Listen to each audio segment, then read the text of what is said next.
Bonjour chers amis, bonjour amis de la paix.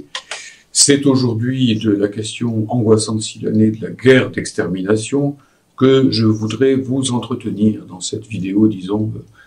théorico-politique. Bien souvent, on entend dire que pour défendre les valeurs occidentales menacées par l'ogre russe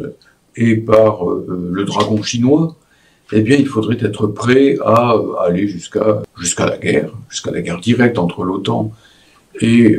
la Russie, envoyer des troupes au sol, comme est en train de le faire Emmanuel Macron, avec la bénédiction des deux chambres françaises, et que ce serait de la lâcheté que de ne pas accepter ça. Et pour faire bon poids, on ajoute qu'effectivement, si on refuse cette perspective, on est des munichois, que par conséquent, eh bien, il faut marquer son courage et ne pas avoir, pour le dire comme Macron, de limites. Il dit de lignes rouges dans l'affrontement qui vient avec la Russie. En clair, être prêt à aller jusqu'à la guerre mondiale, en clair, être prêt à aller à l'affrontement, y compris si ça dégénère comme ça, et il faut au moins oser affronter cette idée et le dire aux Français, à la guerre nucléaire avec la Russie, qui, comme chacun sait, et ici je mets de côté la question de savoir qui a commencé, qui est responsable, etc. Et donc, chacun sait que la Russie est un État nucléaire, un État qui dispose d'un arsenal extrêmement important, et qu'en outre, elle s'est dotée ces dernières années de missiles hypersoniques inarrêtables. Voilà. Alors c'est là-dedans qu'on serait engagé, mais pour être courageux, pour ne pas être munichois, il faudrait être prêt au nom des valeurs morales. Mettons de côté la question de savoir si il ne s'agit pas ici d'un cache-sexe sur les valeurs capitalistes, sur la défense tout simplement de la suprématie euro-américaine sur la planète. Mettons tout ça de côté, c'est pas le sujet de cette vidéo. Et donc on nous dit, voilà, l'idéal, le droit, la morale, doit nous conduire à accepter, y compris la perspective de l'affrontement avec la Russie. Et ça, on le dit de façon mezzo voce, beaucoup plus doucement, parce que le peuple français ne serait certainement pas d'accord dans sa masse, la guerre nucléaire avec la perspective possible d'une extermination de l'humanité. Alors, comme c'est présentement, comme c'est cette année, le 300e anniversaire de la naissance d'Emmanuel Kant, le grand philosophe allemand, grand philosophe silanais, eh bien, je voudrais ici rebondir sur un texte important de Kant, l'un de ses derniers textes, qui s'intitule « Le projet de paix perpétuel », je le montre à l'écran, donc « Zum ewigen Frieden » en allemand. On trouve ce texte en version bilingue si on veut. Il est très court et tout le monde, tous les amis de la paix, devraient le lire ou le relire. Là-dedans, il y a ce que Kant appelle un certain nombre d'articles préliminaires. Ces articles préliminaires, eh bien, sont au nombre de 3, mais je me contenterai ici de citer une partie au nombre de 6, excusez-moi, au nombre de 6. Les 3 articles définitifs, c'est dans la seconde section de ce traité. Eh bien, dans donc cette partie sur les articles préliminaires au traité de paix perpétuel, quand on entend par là un état de droit entre les nations tel que quand elles ont des différends ou des contradictions fortes, elles ne les règlent plus par la guerre, mais par un arbitrage juridique. Eh bien, pour cela, il faut au minimum passer par une série de prérequis, car on ne va pas directement au traité de paix, mais il faut d'abord établir au moins des conditions telles que l'état de guerre puisse petit à petit être surmonté, quand on n'est pas un utopiste. Et donc, dans le 6e article préliminaire, qui est le plus important et qui est le dernier, eh bien, Kant s'insurge contre l'idée d'une guerre d'extermination. Il s'insurge contre ce que, aujourd'hui, j'appelle l'exterminisme, c'est-à-dire ce stade du capitalisme dans lequel le système malade, sans avenir et sans perspective, est capable d'entraîner l'humanité vers le pire pour tenter de se survivre, en se disant, eh bien, je vais en péril l'humanité, tant pis, mais qu'au moins j'essaye, moi, système capitaliste, si absurde que cela paraisse, de subsister ou tout au moins de durer. Et voilà ce que dit Kant à propos de la guerre d'extermination. Une guerre d'extermination, où la destruction peut atteindre les 2 parties à la fois, et en même temps la destruction de tout droit, ne laisserait s'établir la paix perpétuelle que dans le grand cimetière de l'espèce humaine. Par conséquent, une guerre de ce genre doit être absolument illicite, ainsi que l'usage des moyens qui l'entraînent. Et Kant énumère les moyens qui pourraient entraîner une telle guerre, notamment la perte de toute confiance entre les deux belligérants et ce que nous appellerions aujourd'hui, en résumant fort les choses, et avec quelques anachronismes si vous voulez, l'escalade. Que veut dire Kant? Eh bien, Kant veut dire qu'il est absurde d'opposer le droit à la survie de l'humanité. Et que les gens qui, comme le père Glucksmann, décédé aujourd'hui, dans son livre La force du vertige de 1984, disait déjà que pour affronter la perspective terrible d'un élargissement de l'Union soviétique à l'échelle mondiale, on a vu effectivement combien l'Union soviétique était en train à l'époque de s'étendre à l'échelle mondiale, c'était en 84, et en 91, il n'y avait plus l'Union soviétique. Bon, passons. Donc, Glucksmann disait déjà à l'époque, Glucksmann père disait déjà à l'époque, qu'il fallait être capable d'affronter ce qu'il appelait la force du vertige. Autrement dit, la perspective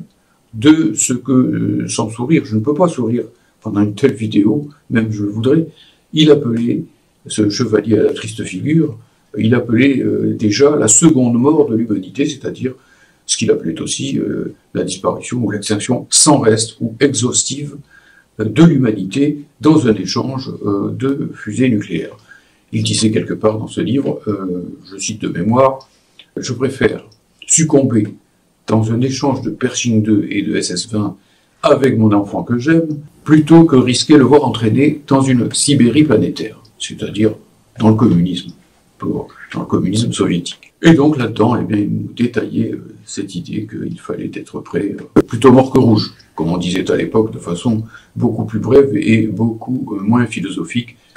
libre, tot als rot, comme disaient certains Allemands, les Allemands les plus réactionnaires, auxquels, à l'époque, les écologistes, qui n'étaient pas encore devenus le fer de lance de la croisade anti-russe comme ils le sont aujourd'hui, répondaient en disant « Liebe rot als tot », plutôt rouge que mort. Bon, mais on n'avait pas besoin d'être forcément rouge pour vouloir éviter la mort, bien évidemment. C'était une fausse alternative, tout cela. Pourquoi Kant considère-t-il que ces propos sont des propos finalement de fanatiques, des propos de fous, des propos, disons, d'exterminateurs? Eh bien, tout bonnement, parce que pour que le droit puisse triompher, encore faut-il qu'il y ait des vivants, des êtres humains vivants, pour ne pas dire des vivants tout court, puisqu'évidemment, une guerre nucléaire totale aujourd'hui pourrait anéantir non seulement l'humanité, mais vraisemblablement toutes les formes tant soit peu évoluées du vivant sur Terre. Certes, Kant n'est pas un matérialiste, c'est pas un scoop que de dire ça. Sa philosophie morale, sa philosophie politique, comme le savent les philosophes, les professeurs de philosophie, sa philosophie morale est effectivement marquée par ce qu'on appelle quelquefois le formalisme moral. Il faut respecter avant tout la forme du devoir, Et donc, effectivement, ici, ce n'est pas le contenu même de notre action qui importe, mais le respect de la règle morale. Bon, très bien, admettons ceci, puisque les idéalistes vont dans ce sens, eux aussi, et semble-t-il également tous ceux qui, derrière Glucksmann, Père, Fils et Saint-Esprit, peuvent effectivement imaginer qu'il pourrait y avoir une sorte de noblesse à vouloir entraîner l'humanité dans l'Holocauste le plus complet, dans l'Armageddon, comme on disait à l'époque de Ronald Reagan, pour la délivrer du mal absolu, de l'empire du mal, comme disait Reagan à l'époque, c'est-à-dire l'URSS, car ces gens-là étaient surtout des fanatiques de l'anticommunisme.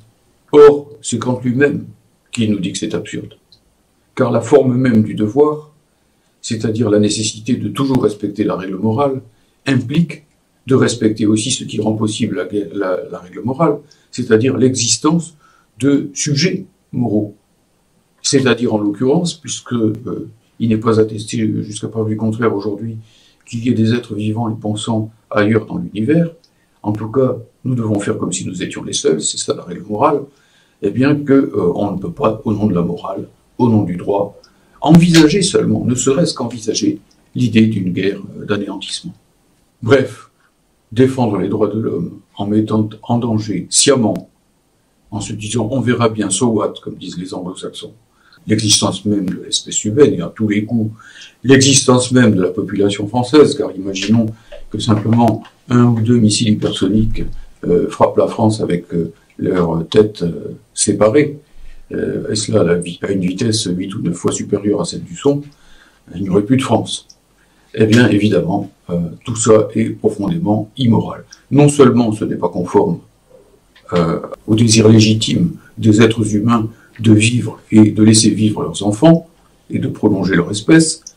et encore plus au désir qui devrait être celui des écologistes, à supposer que certains d'entre eux n'aiment pas trop les hommes, eh bien au moins de laisser prospérer le vivant sur Terre,